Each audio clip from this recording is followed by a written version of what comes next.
Salam dostlar. Siz Gənclər Hara Baxır podkastını izləyirsiniz. Burada real mövzular, real fikirlər var. Əgər sən də fərqli düşünən birisənsə, elə indi kanalı takib et və bu yolun bir parçası ol.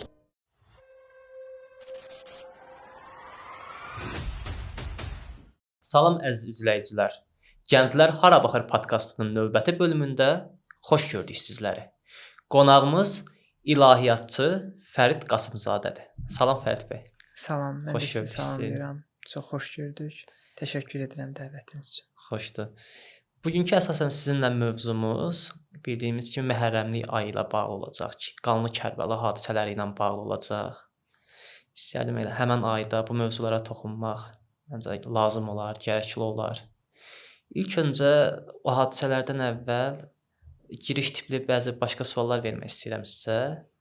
Çünki gənc bir ilahiyyatçısınız. Bildiyimiz kimi gənclər əsasən bu sahədən qaçırlar. Siz ölkədə dini təhsil almısınız, daha sonra imam müavini kimi çalışırsınız artıq. Mən istərdim bunlardan danışasınız ki, necə oldu ki, siz dinə gəldiniz və təhsil aldınız? Sualınız üçün təşəkkürümü bildirirəm.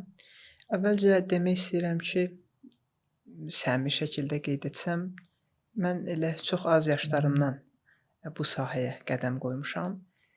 Bunun da əsas təsir edici amillərindən biri mühit və ailə təsiridir əlbəttə ki. Yəni gözümü açdığım zaman ətrafda ailəmizdə, ətraf mühitdə dindar olan insanları kifayət qədər görmüşəm ki, bura öz valideynlərim, ətrafımızdakı insanlara aiddir.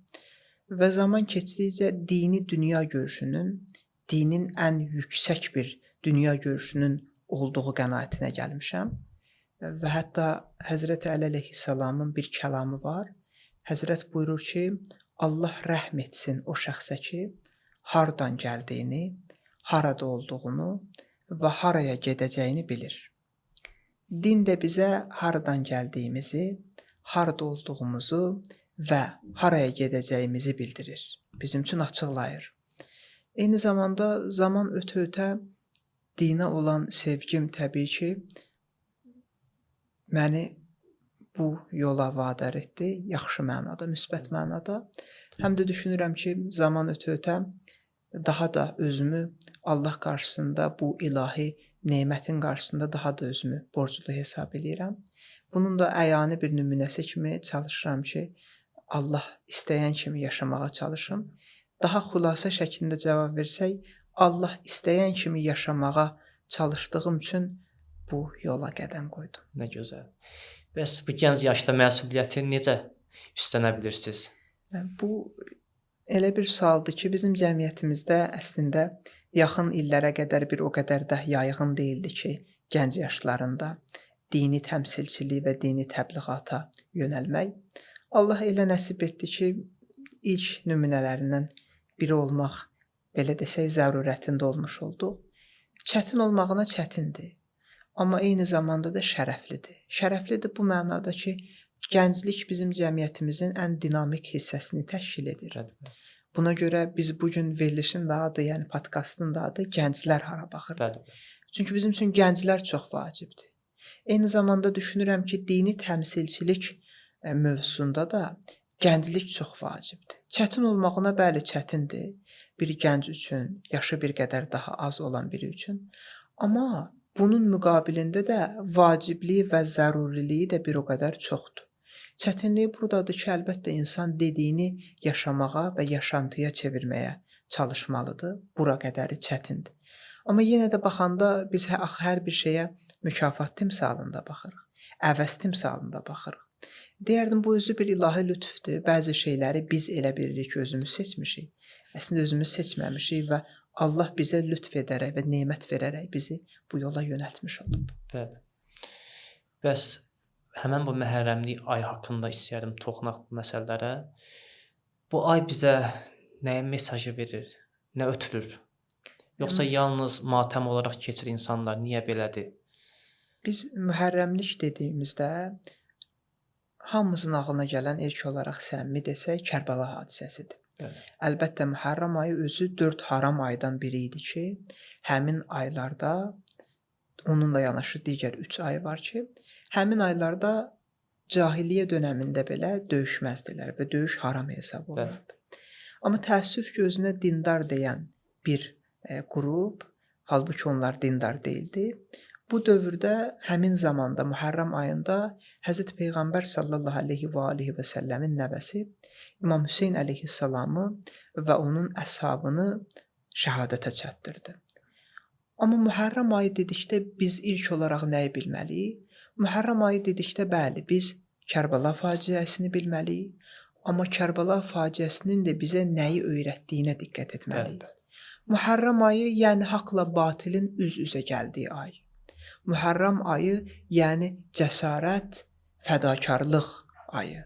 Muharram ayı dedikdə yəni Allahın ilahi müstəvidə, ilahi ədaləti və həqiqəti qorumaq üçün Kərbəla hadisəsinin timsalında İmam Hüseyn əleyhissalamın öz hər bir şeyini Allah yolunda fəda etmiş olduğu ayı biz anlamalıyıq.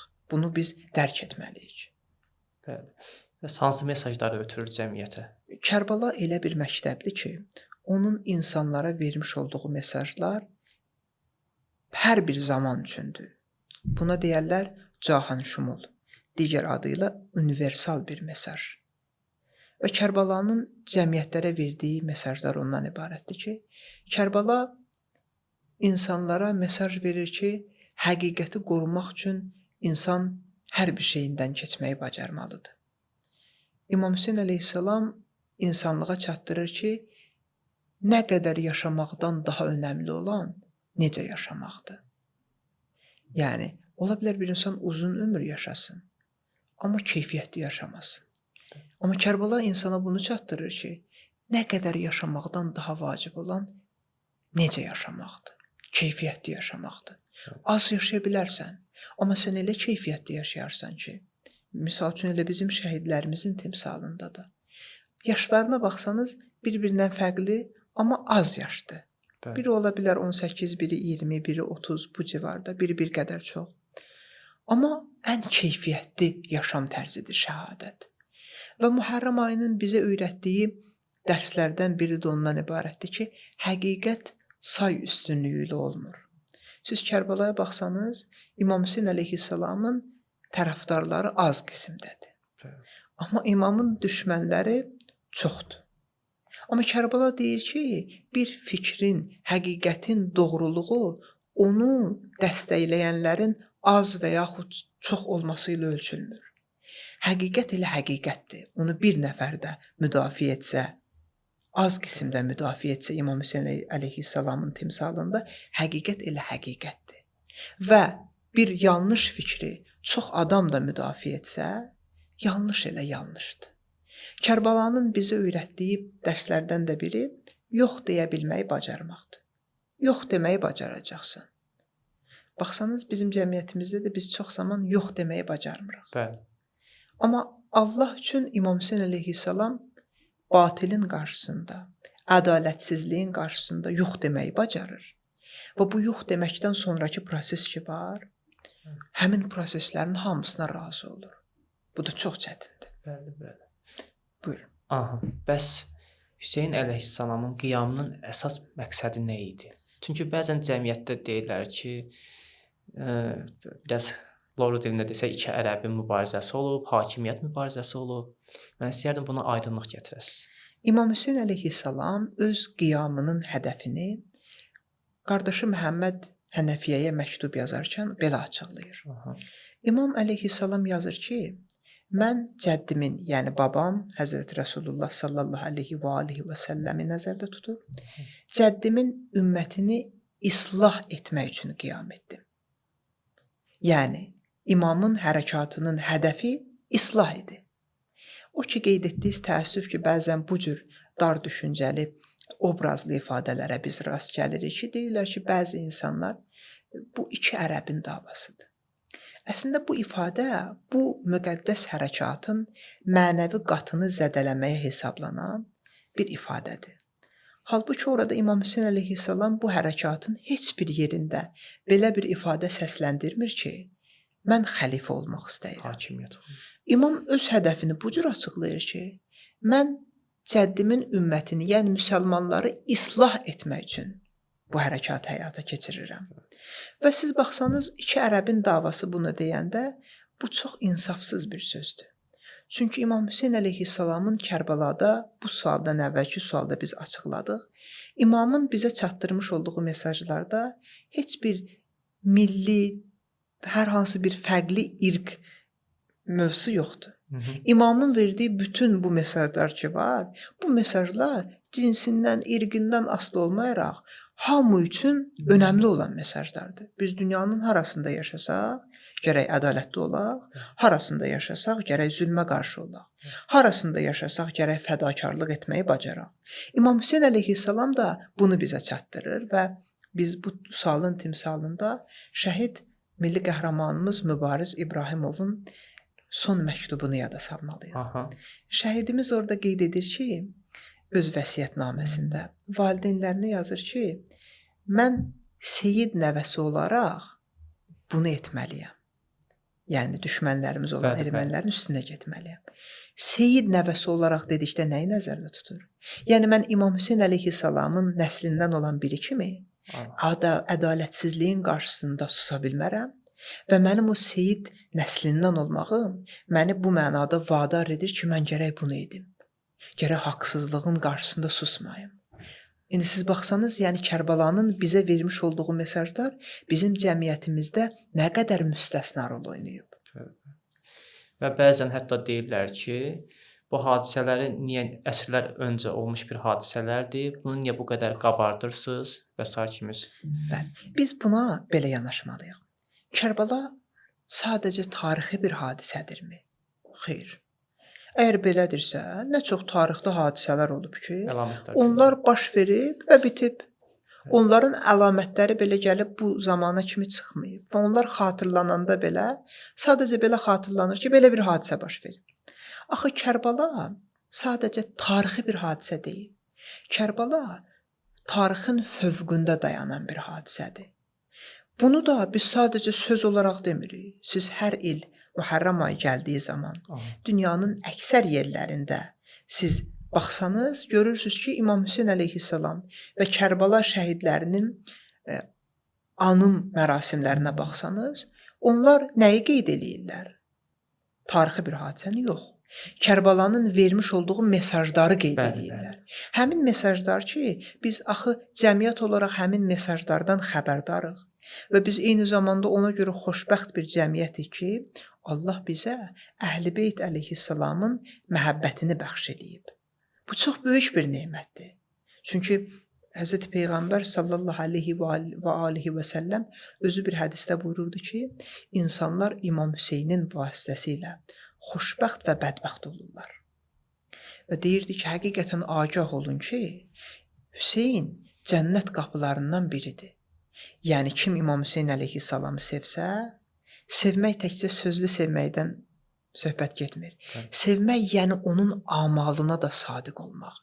İmam Hüseyni sevmək, yəni onun bizə çatdırmış olduğu mesajı da sevmək və həmin mesajı həyatımızın amalına çevirmək nəzərdə tutulur. Orada mərdlik nümunəsi var. Bütün nümunələr var. Mərdlik var, sədaqət var, fədakarlıq var, əzmkarlıq var. Bütün müsbət nümunələr İmam Hüseyn əleyhissalamın timsalında cəmlənib. Və İmam Hüseyn əleyhissalam, onun əshabı ədalətin mücəssiməsidir. Və siz baxsanız, Kərbəla hadisəsinin də İmam Hüseyn əleyhissalamın timsalında bizə öyrətdiyi də budur ki, insan gərək həyatında niyə yaşadığını bilsin. Nə üçün yaşadığını bilsin. Kimlər ki, deyirlər, o iki ərəbin davasıdır, iki ərəbin hakimiyyət davasıdır. Təəssüf ki, bu cür sözlər də deyənlər olur. Halbuki İmam Hüseyn əleyhissalam xəlifə olmağı arzulayırdımı? Xeyr. İmamın belə bir tələbi vardımı? Xeyr. İmam deyirdi ki, mən bu haqsız hakimiyyəti qəbul etməyəcəm. Eyni zamanda kimlər ki, deyir ki, bu tarixi hadisədir, axı biraz daha geniş şəkildə baxsaq, İmam Hüseyn əleyhissalamın bizə öyrətmiş olduğu dəyərlər tarixi dəyərlər deyil. İndi də ədalətli olmaq lazımdır. Məgər o zaman ədalətli olmaq lazımdır? Yox, indi də. İndi də fədakar olmaq lazımdır. Yəni İmam Hüseynin bizə öyrətdiyi dəyərlər həmin hadisəni tarixi olmaqdan çıxarır və bizim bu günümüzə kimi, cəmiyyətimizə kimi daşıyır. Bəs həmən hadisələr zamanı Həzrət Hüseynin Yezidə beyit etməməsinin əsas səbəbi sizcə nə idi? İmam Hüseyn əleyhissalam özü bunu belə əsaslandırır ki, İmam əleyhissalam buyurur ki, Yezidin hakimiyyəti haqsız bir hakimiyyətdir. Mənim kimi birisi onun kimisinə beyyət etməz. Təkcə özünü də demir ha. Demir mən. Deyir mənim kimi birisi onun kimisinə beyyət etməz. Və İmam Hüseyn əleyhissalamın Yezidin hakimiyyətinin qarşısında susması, onu qəbul etməsi demək olardı. Bu da İmam Hüseyn əleyhissalamın timsalında imamın Yezidin hakimiyyətinə legitimlik qazandırması demək olardı. İmam da əlbəttə ki, dövrünün ən bəsirətli şəxsidir. İmam bunu qəbul etmir və bildirir ki, sizin xəlifə olaraq gördüyünüz şəxs, İslamın adından danışmağa çalışan şəxs, yəni Yezid, bütün mənfi xüsusiyyətləri özündə əks elətdirib. Bütün mənfi xüsusiyyətlər onda var və bütün pis işlərlə məşğuldur. Belə olan halda, belə olan biri İslamın adından necə danışa bilər? Yəni siz baxsanız, İmam Hüseyn əleyhissalamın Kərbəladan bir məktubu da var ki, Məhəmməd Hənəfiyyəyə. İmam buyurur ki, sanki dünya olmayıb və sanki həmişə axirət olub vəssalam. Bu söz bilirsiniz nə qədər böyük bir sözdür. Yəni sanki dünya heç vaxt olmayıb və sanki həmişə axirət olub vəssalam. Və İmam buyurur ki, bu məktubu yazanda, Məhəmməd Hənəfiyyə yazanda bildirir ki, Hüseyn ibn Əlidən onu qəbul edən hər kəsə. Yəni Kərbəla hadisəsini İmam bu cür tərənnüm elətdirir. Və İmam Hüseyn əleyhissalamın Yezidə qarşı çıxması əsl İslami dəyərlərin müdafiəsi üçündür. Yəni İmam Hüseyn əleyhissalam əgər Yezidə qarşı çıxmasaydı və İmam Hüseyn əleyhissalamın bu hərəkatı olmasaydı, İslam sadəcə maket olaraq qalmış olacaqdı. Yəni zahirən görünən, içində heç bir şey olmayan din olardı. Bəs həmən ərəfədə İmam Hüseyn əleyhissalam niyə öz ailəsində özü ilə apardı? Bəli. İmam Hüseyn əleyhissalamın öz ailəsini özü ilə birlikdə Kərbalaya aparmasının bir çox səbəbi var. Səbəblərindən biri ondan ibarətdir ki, İmam Hüseyn əleyhissalamın öz ailəsini birlikdə aparmasının birinci mənası budur ki, yəni İmam həqiqətin müdafiəçisidir. Yəni İmam hər şeyi ilə Allah yolunda fədakarlıq etməyə hazırdır və razıdır və biz bunu gördük. İkinci, biz buna Qur'anla cavab verməliyik. Necə ki, Qur'an Ali İmran surəsinin 61-ci ayəsində mübahilə günündən bəhs edəndə deyir ki, Həzrət Peyğəmbər salavatullah Nəcran xristianları ilə mübahilə etməyə gedərkən yanında öz əhl-i beytini, Həzrət Əli əleyhissalamı, xanım Zəhra salamullahi əleyhanı, İmam Həsən və İmam Hüseyn əleyhissalamı aparır. Hətta Nəcran xristianları soruşanda ki, bəs Həzrət Peyğəmbərin yanında gələn kimdir? Gələnlər, insanlar bildirirlər ki, ətrafdakılar onun ailəsidir. Nəcran xristianları mübahilədən əl çəkirlər ki, yəni Peyğəmbər doğrudur deyə öz yanında ən yaxın olanlar özü ilə gətirir. Həmin hadisənin timsalında da İmam Hüseyn əleyhissalam öz əhli-əyalını gətirmiş olur. İkinci məsələ ondan ibarətdir ki, təbii ki, İmam Hüseyn əleyhissalamın başına hər bir müsibəti gətirməyə çalışan şəxslər, əlbəttə ki, İmamın başına bu müsibəti gətirdikdən sonra onun ailəsi ayrı bir yerdə olsaydı da o müsibəti gətirmiş olacaqdılar. Üçüncü məsələ budur ki, hadisələrin sonrakı gedişatında biz görürük ki, İmam Hüseyn əleyhissalamın öz ailəsini gətirməsinin orada digər bir hikməti ondan ibarətdir ki, Kərbəla hadisələri İmamın ailəsindən bizə gələn xəbərlərlə yaşamış oldu. Canlı şahidləri oldu. Canlı şahidlər. Necə ki, biz xanım Zeynəb salamullahi əleyhadan danışanda, xanım Zeynəb Kərbəla hadisəsinin ən böyük carçılarından biridir. Yaxud İmam Səccət əleyhissalam. Orada oldular və olanları gördülər. Bəli, özlərini də əsir kimi Şama apardılar və sonra bütün insanlara bu hadisələrdən danışmış oldular. Necə ki, hətta xanım Zeynəb dedikdə Kərbəlanın səssiz davamı kimi biz bunu başa düşməliyik. Yəni bunun bir çox hikmətləri var. Bəs həmin hadisədən ən böyük dərs biz nəyi götürməliyik özümüzə? Biz Kərbəla hadisələrindən götürməli olduğumuz ən böyük dərslərdən də biri budur ki, həqiqəti hər bir şeydən çox sevməliyik. Həqiqəti hər bir şeydən çox sevmək bizə ifadə kimi rahat bir ifadə gələ bilər, amma çox çətin bir ifadədir. Həqiqəti hər bir şeydən çox sevmək. Həqiqət üçün hər bir şeyə razı olmaq. Həqiqət üçün hər bir şeyə hazır olmaq və həqiqətin yolunda bütün fədakarlığı edə bilmək. Kərbəla hadisəsində bir yer var, orada Həzrəti Əli Əkbər İmam Hüseyn əleyhissalama bu deyir ki, yəni İmam Hüseyn əleyhissalamın övladı, İmam deyəndə ki, bu karvan ölümə doğru gedir. Onda Həzrəti Əli Əkbər deyir ki, ata, biz məgər haqla deyilik? İmam Hüseyn əleyhissalam da buyurur ki, bəli, biz haqlayıq. Deyir, onda bir qorxusu yoxdur.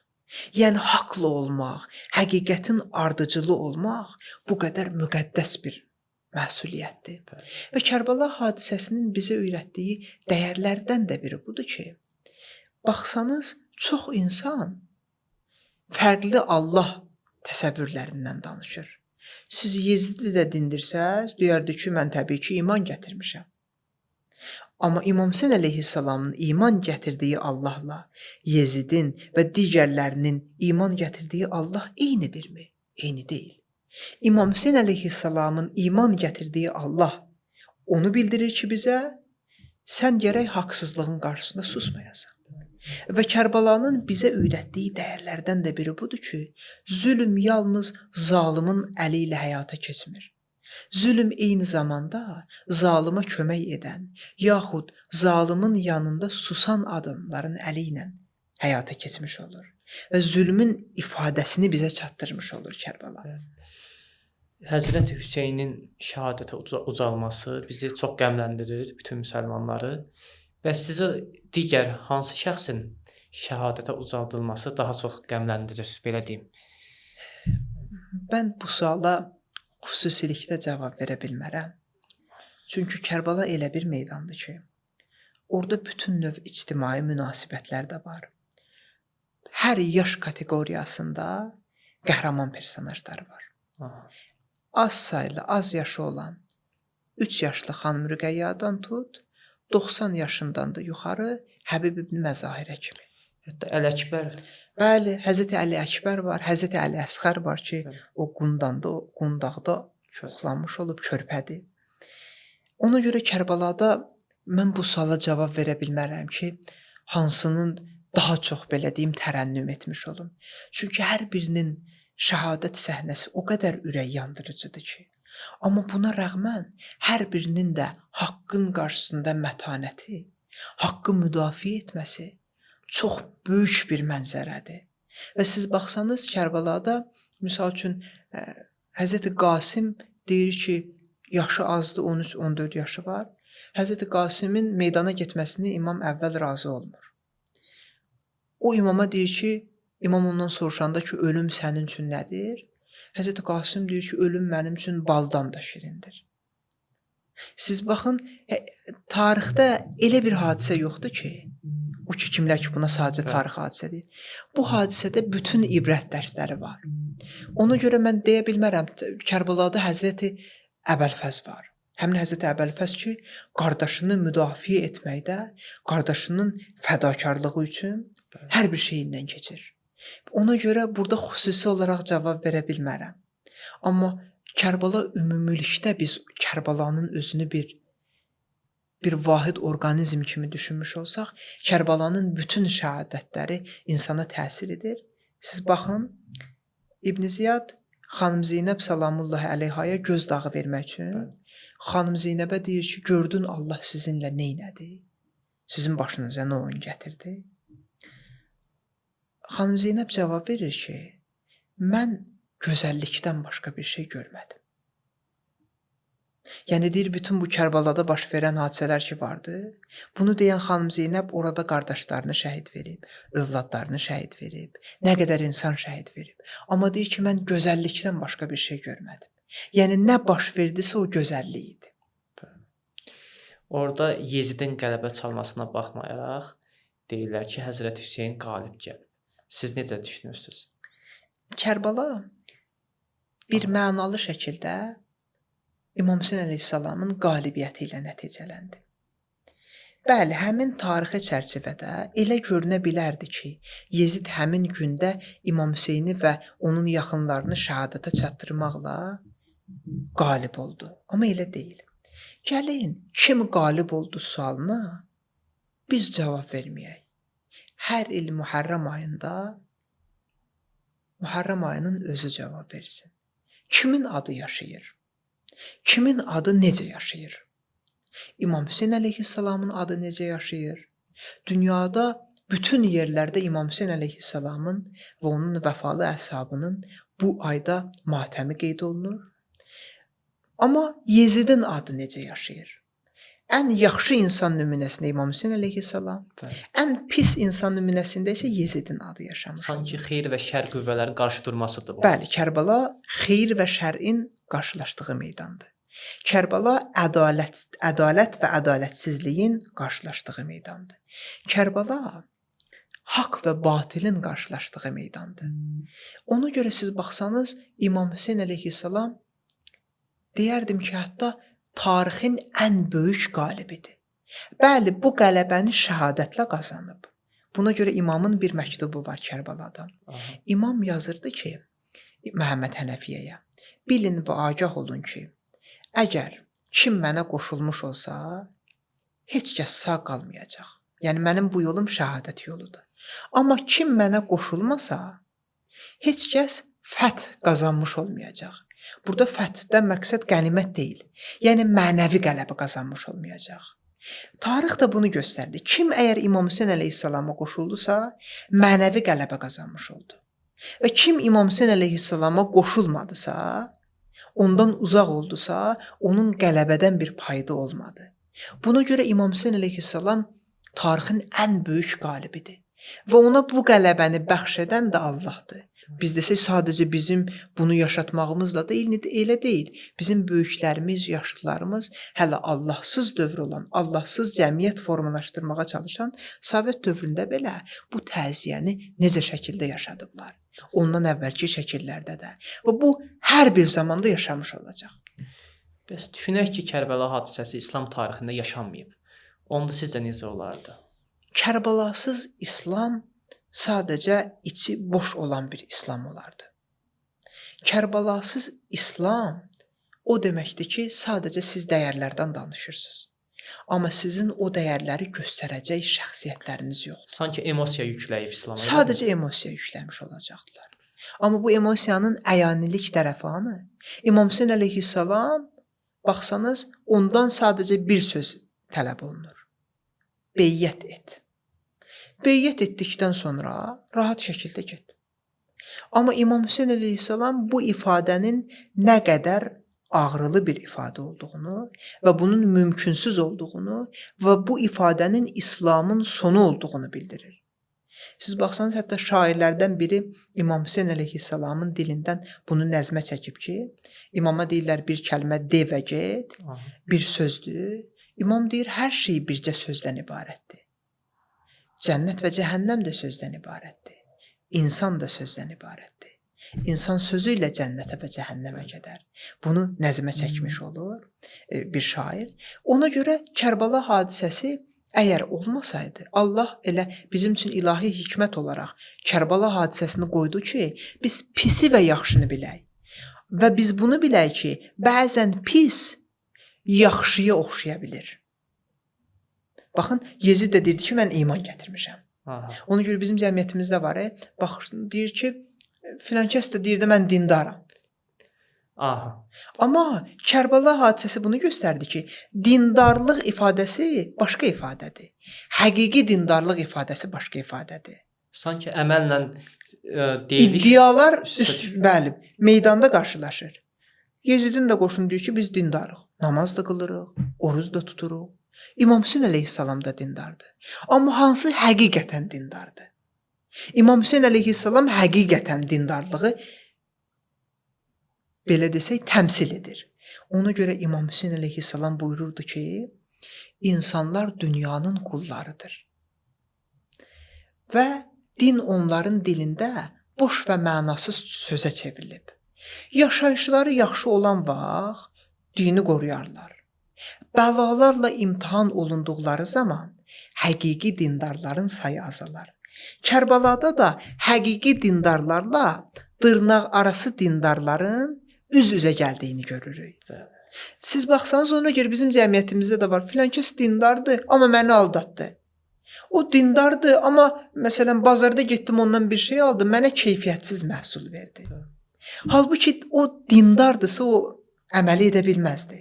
O sadəcə dindən istifadə edib dindarlığı mənfəətindən yararlanır. Yoxsa həqiqi dindar mümkün deyil ki, kiməsə xətər vursun, kiməsə ziyan versin, kiməsə onun əlindən bir ziyan toxunmuş olsun. Anladığım qədər bu faciənin baş verməsində Kufə əhlinin də müəyyən bir rolu var. Siz necə düşünürsüz? Belə desək, biz bəli Kufə əhlinin vəfasızlığından bəhs edə bilərik. Çünki imama o qədər məktub yazırlar və İmam Hüseyn əleyhissalam bu məktubların qarşılığında bilirik də İmam Hüseyn əleyhissalamı elə ondan əvvəl Məkkədə sui-qəsd etmək istəyirdilər. Təəssüf ki, bəzən biz elə bilirik ki, hadisələri elə Kərbaladan baxırıq. Bunun əvvəli var Məkkədə, Məkkədən də əvvəl Mədinədə. Düşmənçiliyin səbəbləri var yəqin ki. Əlbəttə, bu düşmənçilik çox şaxəlidir. Yezid bu düşmənçiliyi belə tərənnüm edirdi ki, deyirdi ki, hətta bu Bədirdə ki, İmam Əli əleyhissalam, Həzrət Peyğəmbər səlavatullah tərəfindən ki, qələbə qazandı. Deyirdi ki, bu bizim Bədirdə bizim tərəfdən ki, kimləri ki, qətlə yetirmişdilər, bir mənada bunun əvəzidir. Yezid bunu belə tərənnüm edirdi həm də. Amma siz baxsanız, Kufə əhlində bəli, burada vəfasızlığı da var. Vəfasızlığı da ondan ibarətdir ki, sanki İmam Hüseyn əleyhissalama bu qədər təqribən 12-18 min civarında məktub yazılır. İmamı dəvət eləyirlər. İmam Hüseyn əleyhissalam bu dəvətlərə icabət edir və gəlir. Sonra da həmin Kufə əhlinin böyük qismini özünün müqabilində düşmən qismində görür. Onlar deyirlər ki, yox, biz sənə məktub yazmamışıq. Həccar İbn Əbcər adında biri də orada həmin məktub yazanlardan biri idi ki, İmam Hüseyn əleyhissalama məktub yazır ki, ağa, siz gəlin, biz qalmışıq başsız. Halbuki İmam Hüseyn əleyhissalam Kərbalaya gələndə artıq o Kərbalaya gələnə kimi Həccar İbn Əbcər keçmişdi.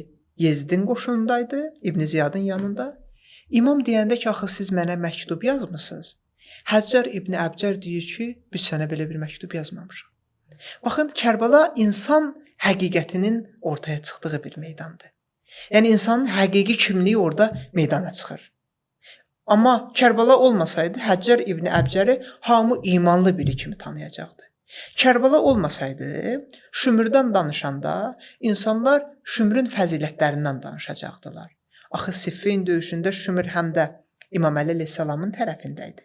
Hətta belə bir məlumatlar var ki, o həccə neçə dəfə getmişdi. Baxın, Kərbala olmasaydı, yaxşı insan imtahanı ki vardı, həmin o yaxşı insan imtahanı olmayacaqdı. Kərbala olmasaydı, dindar deyəndə bizim beynimizdə suallar meydana gələcəkdi ki, Yezid də dindardır, Yezidin qoşunu da dindardır, İmam Hüseyn də. Amma Kərbala baş verdi və Kərbala göstərdi ki, həqiqi dindarlıq başqa bir şeydir, dindarlıqdan sui-istifadə etmək başqa bir şeydir. Həqiqi dindar, həqiqi insan, İmam Hüseyn əleyhissalam və onun vəfalı əshabı. Amma dindarlıqdan sui-istifadə edən, mənfəətindən yararlanıb, amma İslamı sömürən Yezid və onun tərəfdarları idi. Hətta bildiyim qədərilə döyüş zamanı Yezidin qoşunlarından bəzi şəxslər Həzrət Hüseynin tərəfinə keçib, eləmi? Bəli, bunun çox nümunələri var. Həmin amma nümunələrdən ən böyük nümunəsi Hürdür. Hür Kərbala hadisəsinə kimi Yezidin qoşunundaydı. Hətta İmam Hüseyn əleyhissalam Kərbalaya gələndə Hür onun qarşısını kəsir. Amma sonrakı günlərdə Hürrün öz dilindən deyilir ki, Hür deyir ki, mən özümü cənnət və cəhənnəmin arasında görürəm. Yəni cənnət İmam Hüseyn əleyhissalamın tərəfi, cəhənnəm Yezdin qoşununun tərəfi. Və seçim edir. Kərbala seçim meydanıdır. Kərbalada seçim edir. Seçim etdikdən sonra İmam Hüseyn əleyhissalamın tərəfinə keçir. Sanki dünya və axirət Seçim anlayışı, edir. bəli. Hətta belə nəql edirlər ki, təslim olurmuşcasına İmam Hüseynin yanına gəlir. Əllərini başının arxasına qoyur, imamın qarşısında diz çökür ki, çünki mən siz naxı yolunuzu kəsmiş oldum. İmam da onu ayağa qaldırır və imam deyir ki, bizim qapımız bağışlanmaq qapısıdır, utanmaq qapısı deyil. Amma kim olsa nə deyərdi? Deyərdi ki, sən mənim elə qarşımı kəsmiş oldun. Cəzasını verərdi. Bəli. Və sonrakı hadisələr var. Hür çox da şücaətli şəxsidir. Və Hür şəhid olduqdan sonra İmam Hüseyn əleyhissalam onun yarasını sarğısı ilə sarımış olur. Hətta Şah İsmail Xətainin belə bir məşhur fikir var ki, Xətai ləqəbini götürməsinin də səbəblərindən biri elə onun Hürrün qəbrinin açması ilə bağlıdır. Hətta belə bir beyt var ki, Şah İsmailin öz dilində belə idi ki, Şah Xətai seyrə çıxdı, açdı Hürrün qəbrini. Yəni getdi Hürrün qəbrini açdı. Sonrakı misranın da məzmunu bu idi ki, tövbəkaram, əfv qıl ilahi, tövbəkaram doğrusu. Yəni mən səhv etdim, Hürrün qəbrini açır və o sarğını açmış olur onun yarasından. Axı bizim etiqadımız da budur ki, vətən uğrunda da canından keçən şəhidlərimiz heç bir zaman çürümüş olmurlar. Onlar cismi olaraq da yaşamış olurlar. Və Şah İsmail Xətainin də bununla bağlı yəni bir xatirəsi var. İndi bu barədə bir neçə başqa fikir də var. Amma belə bir fikir də var. Və nə oldu? Həmişə Hür yada düşdü. Hür seçim etdi. Hür seçim etdi dünya və axirətinin arasında. Və dünyanı qırağa qoydu, axirətini seçmiş oldu. Və bu günə kimi də kimlər ki gedib İmam Hüseyn əleyhissalamı ziyarət edəndə, sonra da gedirlər, bir qədər bəli məsafə var. Sonra da gedirlər, Hürrün də qəbrini ziyarət edirlər. Hürrü necə xatırlayırıq? Ən yaxşı insan nümunəsində xatırlayırıq. Hər gün Aşura, hər yer Kərbaladır deyə məşhur bir ifadə var. Bunu necə başa düşməliyik? Bəli. Bu ifadə, əgər bunun kökünə getmiş olsaq, bu ifadə əslində bir şeirdəndir, bir beytdəndir. Hər gün Aşura, hər yer Kərbala. Bəli, Kərbala hadisəsi bir dəfə baş verib. Amma bu deməkdir ki, yəni hər gün Kərbala kimi bir meydanla qarşılaşırıq biz. Yəni seçim etməklə qarşılaşırıq. Hər gün pis və yaxşının arasında biz seçim edirik. Hər gün biz zülmü də görürük, haqqı da görürük, seçim edirik. Yəni hər gün Aşura o deməkdir ki, bu o demək deyil ki, Kərbala baş verdi və bununla da biz məsuliyyətdən azad olduq, elə deyil. Yəni bizim də hər gün məsuliyyətimiz var. Hər yer Kərbala o deməkdir ki, harda ki biz zülm olunduğunu görürüksə, haqsızlıq görürüksə, həmin haqsızlıq və zülmün qarşısında durmağı bacarmalıyıq. Ədalətsizliyin qarşısında ədalətli olaraq ədaləti təmsil etməyi bacarmalıyıq. Yəni elə baxın, bu ifadə də Kərbalanın sadəcə tarixi bir hadisə olmadığını, günümüzə gəlib çatdığını, hər bir dövrə xitab etdiyini bizim üçün göstərir. Bəs bəzi şəxslər də var ki, bayaq vurğuladınız ki, mən dindaram deyir, namaz qılır, amma əxlaqında problem var. Həmən şəxslərə nə demək istəyirsiniz? Bilirsiniz, ibadət dar bir məfhum deyil. Namaz qılmaq, oruc tutmaq, bu ibadətlər vacib olduğu kimi, bu ibadətlərin yanında da insanın həmin ibadətləri əməli olaraq həyatına tətbiq etməsi də önəmlidir. Yəni, əgər mən dindaramsa, eyni zamanda da əxlaqlı olmalıyam. Yox, mən dindaramsa, əxlaqi baxımdan qüsurlu və natamamamsa, mən belə dindar ola bilmərəm. Buna görə Həzrət Peyğəmbər sallallahu aleyhi və aleyhi və səlləm Həzrət Əli əleyhissalamı belə nəsihət edirdi.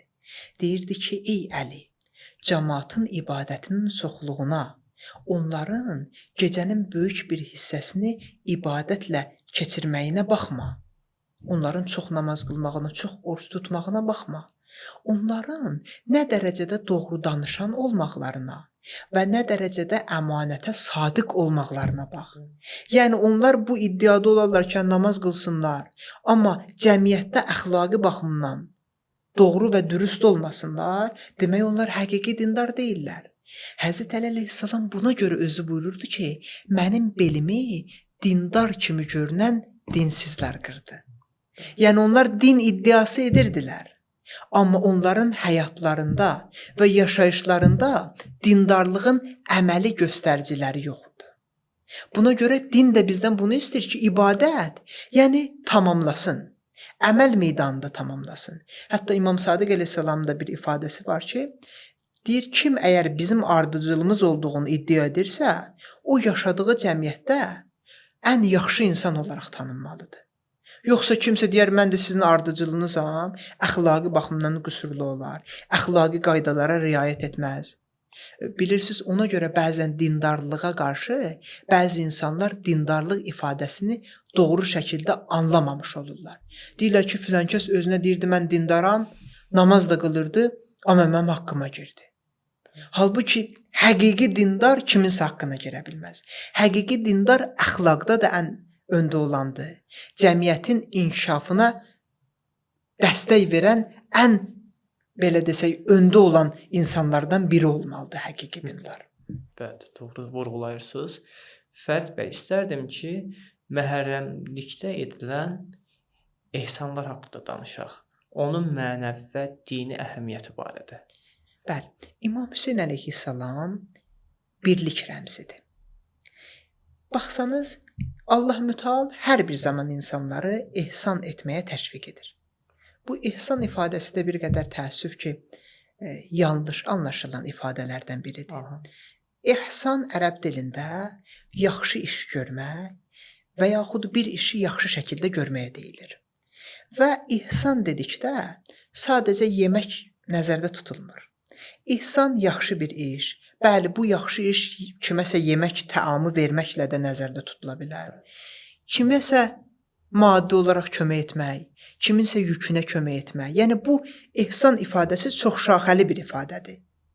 Kiməsə nəsə ehtiyac olar, onu verərsən. Hətta kiməsə gülərüz davranarsan, bu da ihsandır.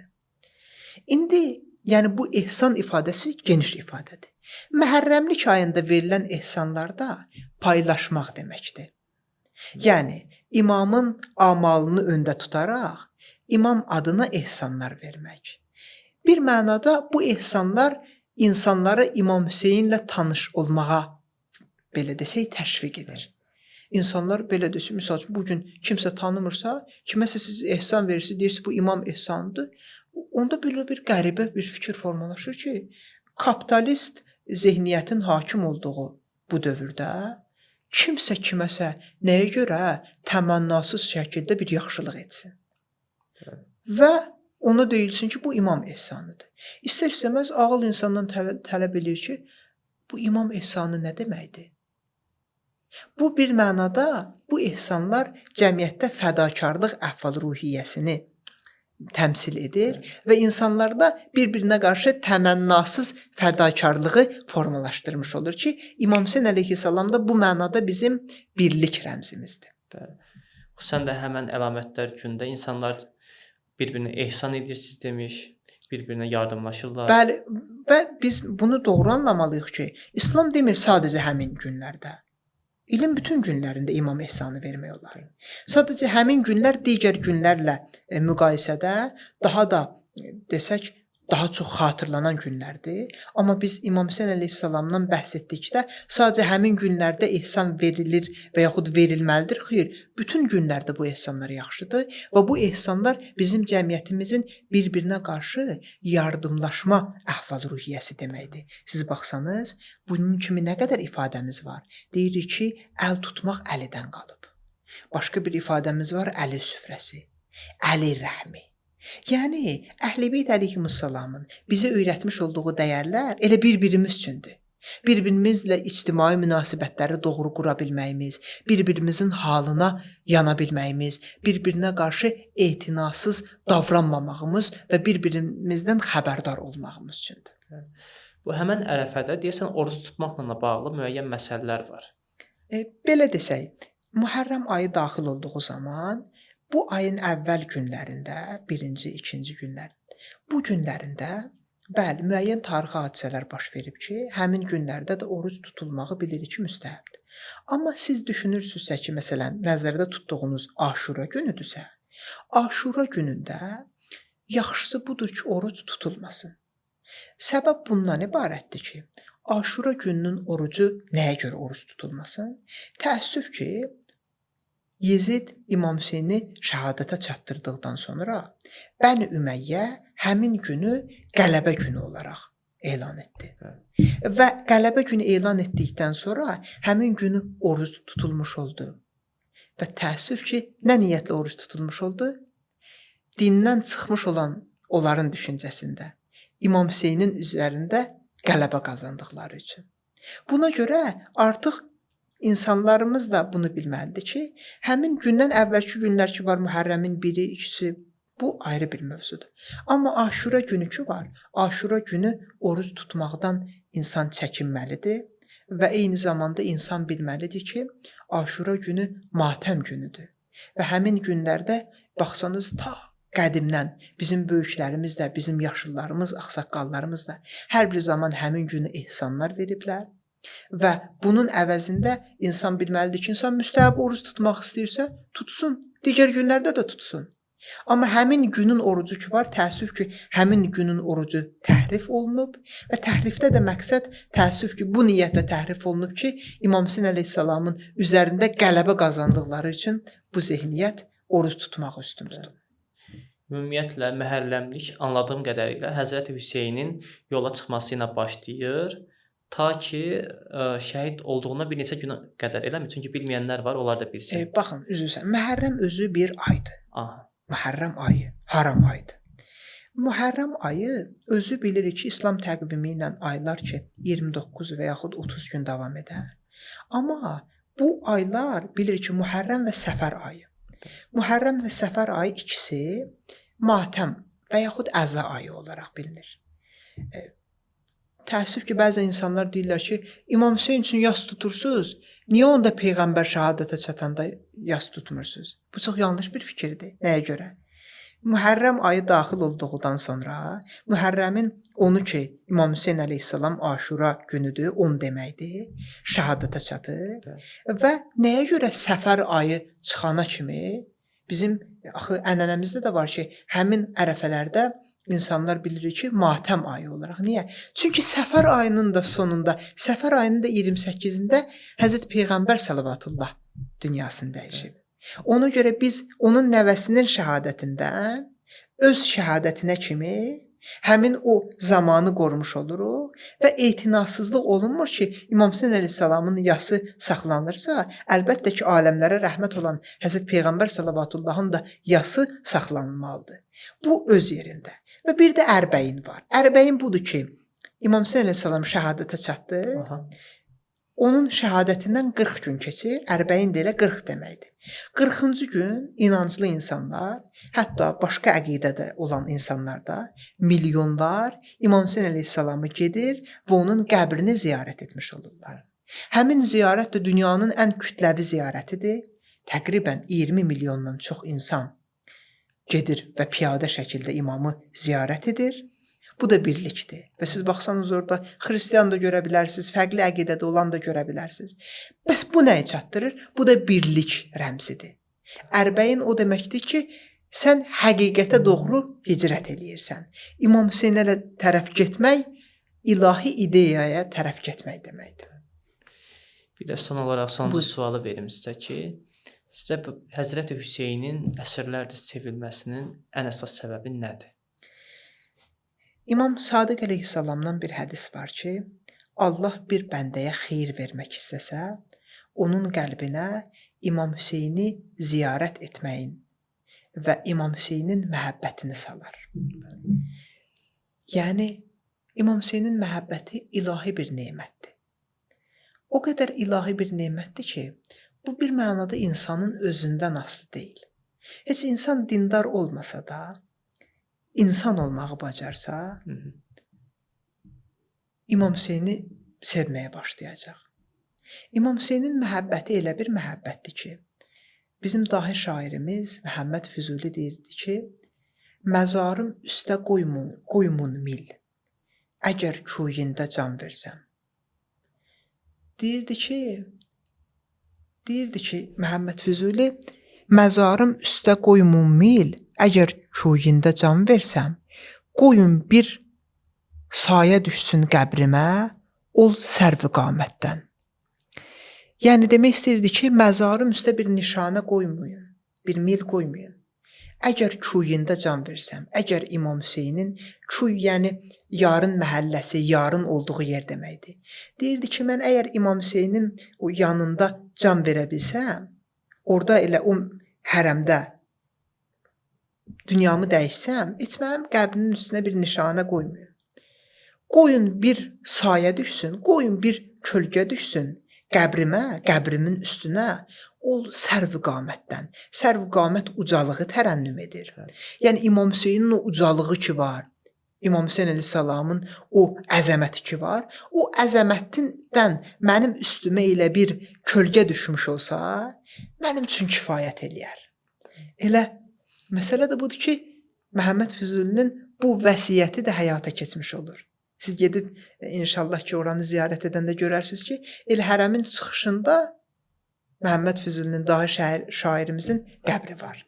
Buna görə bilirsiniz, o da illərlə İmam Hüseyn əleyhissalamın orada xidmətçisi olub. Buna görə İmam Hüseyn əleyhissalamın məhəbbəti elə bir məhəbbətdir ki, onu vəsf etmək mümkün deyil.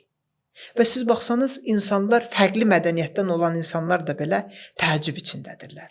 Və nə qədər hər il keçir, hər il keçdikcə insanlar İmam Hüseyni daha da anlamağa başlayırlar. Bu ilahi bir məsələdir. Bunu mən, siz, kimsə yaşadır, bu ayrı məsələdir. Amma bunu yaşadan gözə görünməz bir güc var. Və bunu tarixin hər bir zamanında yaşadıb, yaşadacaq və bu yaşanmağa doğru hər bir zaman davam etmiş olacaq. Çox sağ olun Fərid bəy. Həqiqətən mənim üçün də qaranlıq qalan bəzi məsələlər vardı ki, onu aydınlatdınız. Öz təşəkkürümü bildirirəm. Əziz izləyicilər, çox fərqli bir buraxılış izlədiniz. Təşəkkür edirəm hər kəsə. Sağ olun, özünüzə yaxşı baxın.